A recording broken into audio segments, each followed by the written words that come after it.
কিন্তু আমরা ইদানিং আমরা লক্ষ্য করতেছি আমরা যে ল্যাবের জাস্ট পিছনে ওয়ালটার লগে এখানে যে ড্রাগস ফাগ যে নিয়ে তারা প্রচণ্ড গতিবিধি আমরা লক্ষ্য করছি। আমরা যে নতুন ম্যাডাম জয়েন করছি, নতুন ভেটেরিন অফিসার, জানলাটা খুললে তারা ওখান থেকে দৌড়ে পালায় দেখা। আমি আপনার দেখাবো জায়গাটা, এখানে সিরিঞ্জ অব্দি আছে, আপনি সিরিঞ্জ দেখতে পাইবেন।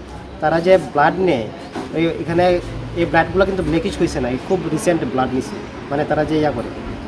তারপরে এখানে আপনি বিভিন্ন কৌটা দেখতে পারবেন, বিভিন্ন কালারফুল কৌটা। এখানে একটা জায়গাটা আছে, মানে বাইরে থেকে কিছু দেখা যায় না, এটা জাস্ট আমরা ওয়ালের পিছনে। তো আমরা পুলিশের কাছে এটা, পুলিশকে একটু আগে গেছে, আমরা আগে একটা জিডি এন্ট্রি করাইছি, অক্ষণে করে করাবো, এবং পুলিশটা আমি দেখাইছি পিছনের জায়গাটা, যে জায়গাতে তারা আমরা গতিবিধি দেখি। এবং তারা এটা দেখাইছে আমরা যে কয়েকটা লোহার জিনিস হয়তো বা নিতে চেষ্টা করছে, তারা টানাটানি করছে, নিতে পারছে না আর কি।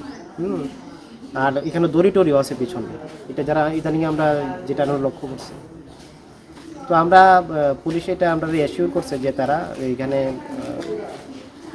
আমরা একটা প্রোটেকশন দিব যাতে এরকম ইয়ে না হয়।